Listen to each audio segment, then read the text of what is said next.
Good morning students. Welcome in this class. This video is for class 8 subject social science as we are studying about history chapter 4 tribal decus and the vision of golden age. Okay, means the tribal communities in which they were living at that time period they were considered as their golden age.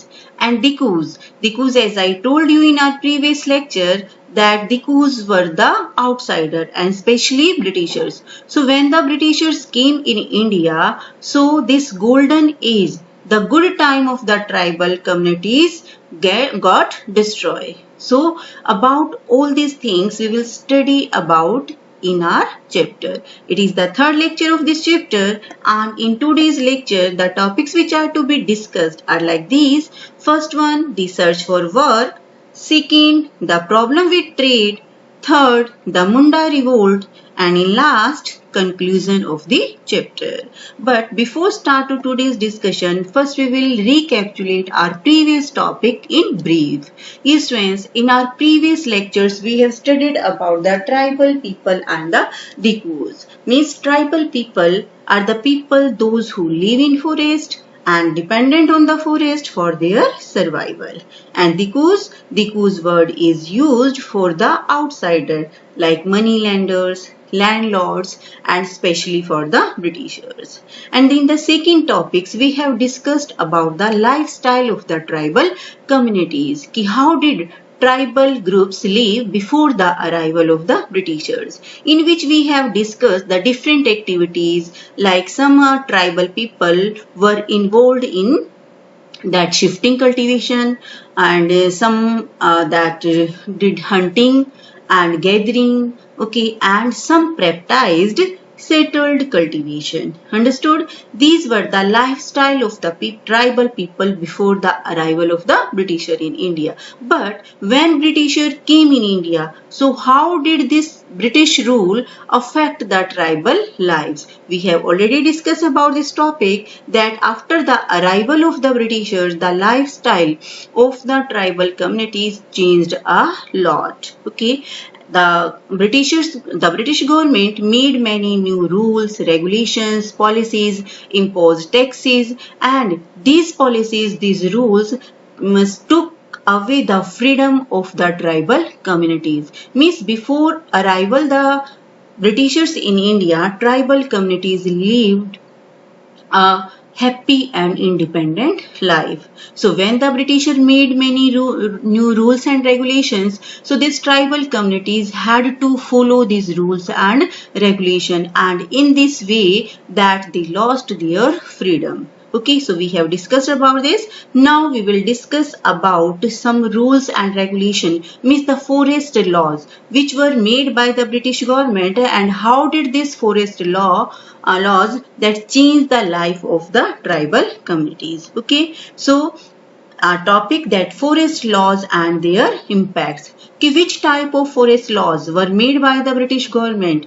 and how these forest laws that changed the life of the tribal communities, and what were the impacts of these laws on the tribal communities. Understood? Yes, the British gained control over all the forest and declared them as state property. Here students, as we have discussed, before the arrival of the British government, tribal chief, the head of the tribal communities, who was known as tribal chief, he had control, economic power, administration power. He had the power to make rules and regulations for the people of their territories. Means all the rules and regulations which were made by the tribal chief, all the people of these communities had to follow these rules and regulations. Okay, but when the Britishers came in India, so they made many new rules and regulations. They made many new laws related to the forest land, and according to this land, according to these laws, that some forests were declared as state property, means the government property. State property means government property. So according to this law, now the common people or the tribal people were not allowed to enter in this forest. They were not allowed to collect forest produce, wood, timber from this land area or from this forest. Okay, so some forests were declared as reserve forest, state property, as the timber was needed by the Britishers. Yes, why did Britishers make this law? Why they declared some forest state property? Actually, some forest had a rich deposit of timber wood. Yes, friends, actually timber wood was very precious, okay, and important, and it was used to make furniture and railways, especially for railway sleepers for its lightweight. Okay, so means the Britishers government, they wanted this timber for the railway sleepers. Okay, so that's why they declared this forest as state property, and according to that, now the tribal communities were not allowed to collect the wood from this forest. Understood? But the action of the British government made the life of the tribal communities miserable. Okay, in this way, that they lost their independence. Now they had to follow all rules and regulations which were imposed by the British government. Understood? Yes. Now we will study about the other impacts of these forest laws. Yes, students, as I told that some forests were declared as state property. So was this law beneficial for the Britishers? No. Then how? Actually, they also face the problem of non-availability of labor class for their own work in these forests, such as cutting of trees, transporting logs, and etc. Yes, friends, as I told, means the British government needed timber, wood from this forest, and this timber wood was used to make railway sleepers. Okay, so to cut these timber trees, to cut the trees and to transport the big logs of these timber trees, Britishers needed labor class. Okay, but when the Britishers made new laws, okay, so the tribal communities did not have any source of income here or source of livelihood, so they left these lands. So in this way, now the British governments faced the problem of non-availability of labor class. They were not getting labor or the people to do work in these forests for cutting trees, for transporting logs, or for many other activities. Understood? So they came up with the idea of providing jhum cultivators with small patches of land in the forest, with the condition of providing laborers during their hour of need.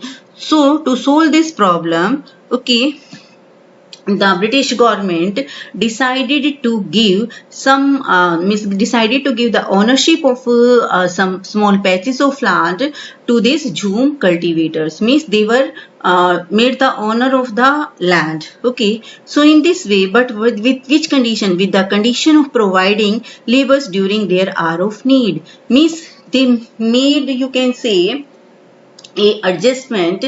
Means they were giving, the Britishers were giving a part of land to these tribal communities, but in return they had to provide their work, had to provide their laborers during their hour of need. Means when the British government needed labor class, so these people, these tribal communities who were provided or who were given these patches of land, means they had to provide their labor class to the Britishers. Understood? Yes.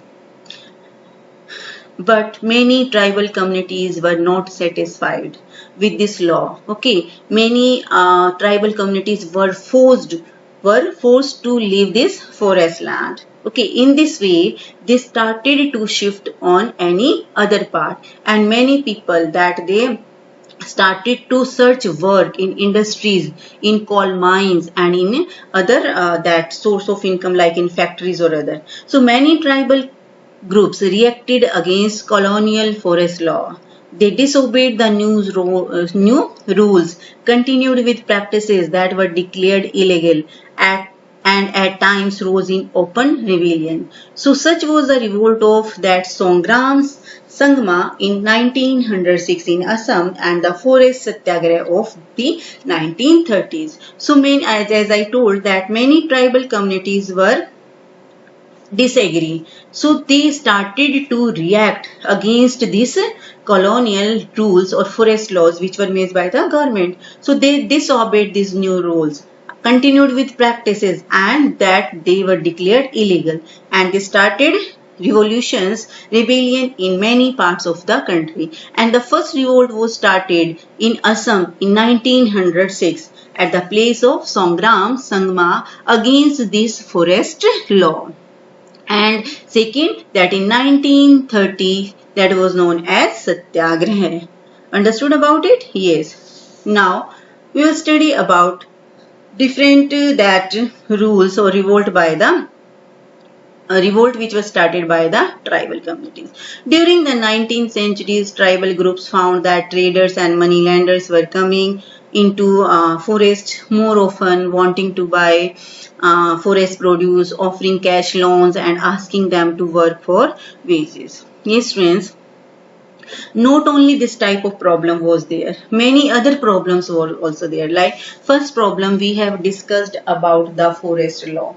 So means according to this forest law, first the tribal communities that lost their means of livelihood. Okay, many other problems were also there. Those means they were facing.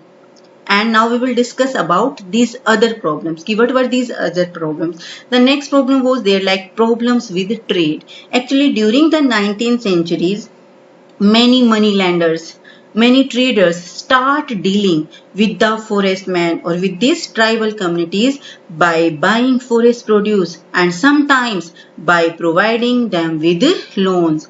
Actually, at that time that silk was in great demand. Okay, silk was in great demand. So now these traders, this British official, they forced the tribal people, okay, then to do the cultivation of cocoons, okay, silk cocoons. Now we will discuss about it.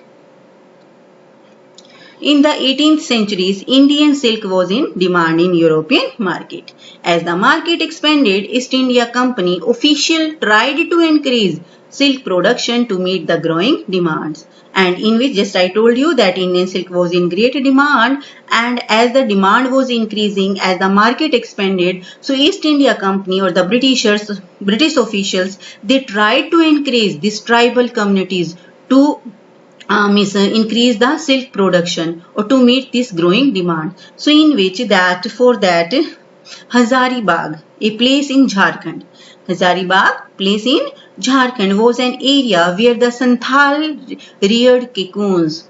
Yes, when Santhal was a tribal communities. Okay, those who were living in the Jharkhand. I told you that the people of the tribal people of the Santhal were that cattle herder. Okay, so these Santhal communities, they reared cocoons. Okay, for the silkworm, and for that actually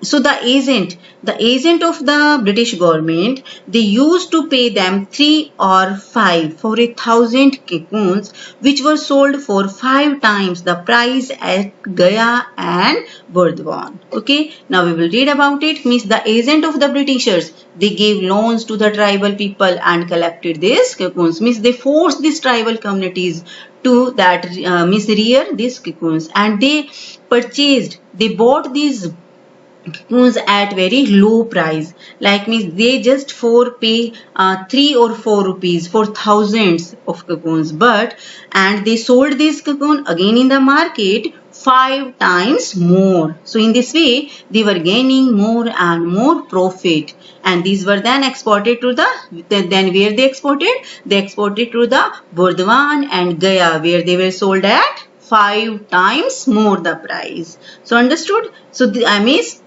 the tribal communities were getting very less for their work. Okay, understood? And who were getting the profit? British government. Yes. Now the search for work. The plight of the tribal who had to leave their homes in search of work was very worse. So just I told you that when the British government made many new rules and regulation and forest laws, now the tribal communities lost their ownership on this forest land. So they started to shift in the cities or in the coal mines to get work or job. But the people, those who left their places, okay, those who left their homes in search of work, their condition was very worse. Means the condition of those people, those who left their houses to search work in industries, factories or coal mines, okay, means their condition was also not so good. They had to work either in tea garden or coal mines. Okay, the work at mines was very difficult as sometimes they proved hazards because of low level of oxygen there. Means to work in the mines, coal mines, to taking out this coal from these mines was also not very easy work. Okay, sometimes some that you can say accidents also might occur, and due to low level of oxygen there, means this condition was very tough. To work in the coal mines was not so easy. So moreover, the contractors used to pay them very less and did not allow them to return home. Yes friend, these were the other problems. Once these tribal communities started to work in these coal mines, first thing that they were paid very less for their work, and the next is there ki once they joined or once they started to work in these coal mines, they were not allowed to return their home. Understood? So now a closer look. So through the 19th and 20th centuries, many tribes which were against the taxes, rules and exploitations of the Britishers and traders rose against them and entered into movement against them at various places. Okay, just I told you that the tribal communities, with the passage of time, some tribal communities, okay, they started to raise their voice against these unjust laws, unjust policies, means against these taxes which were imposed by the British government on them, and these unjust rules and regulations, okay, and the policies which exploited these tribal communities, okay, and many movements started, and in which some are there, like first the revolt started by the Coles communities, and it was in 1831 to 1832, Santhal 1855, and next one is there, that is Bastar in 1910 and Warli revolt in 1940. Understood? Yes. Now our next topic, Munda revolt. Yes friends, in the starting of the chapter I told you about the Birsa Munda. Birsa Munda, that he belonged to the tribal Munda communities, Munda tribal communities, okay, and the Munda people of the Munda communities, that they gave a lot of respect to the Birsa Munda. Okay, they gave respect like God. Okay, they thought that he had that magical power. He had the power to cure diseases. He had power to multiply the grains. Okay, means they gave respect, or they considered as them God. So they thought that Birsa Munda that could make, or means could make them free from this exploited rules of the Britishers. Okay, so for that Munda revolt was one of them, which was led by the Birsa Munda. We have studied about different many revolts which were started by the different tribal communities, and in which the most or the famous revolt, that was Munda revolt, and it was started by the tribal community under the leadership of Birsa Munda. He encouraged the tribal people to regain their lost rights. As we have studied that before the arrival of the Britishers, the tribal communities had rights on forest land, but after the arrival that they lost all their rights. Okay, so the Birsa encouraged the people, okay, and fight against the British to regain their lost rights, to get their rights back. Okay, he urged the Mundas communities, the people of the Mundas communities, to give up drinking liquor, clean their village, stop believing in witchcraft and sorcery. Okay, means he asked the other people of the communities to live a civilized life, okay, and to give up all that, means bad things like drinking liquid or all. He asked the people to clean up their villages. Okay, so means he asked the people to regain that golden age, that golden time which they lived or which they had before the arrival of the Britishers. Okay, so this worried the British, and so they decided to act against it and to curb it down. So many people, that they came along with the Birsa Munda to fight against the Britishers, to fight against these rules, unjust rules and regulations. So when many tribal communities started revolt in different parts of the country, so these things that made the British government worried about it. So they decided to act against it and to curb it down. So they arrest Birsa in year 1895. In 1897 he was released, and after his release he started touring villages to gather support. Understood? He symbolized Britisher as Ravana and urged people to destroy them in order to establish his own kingdom.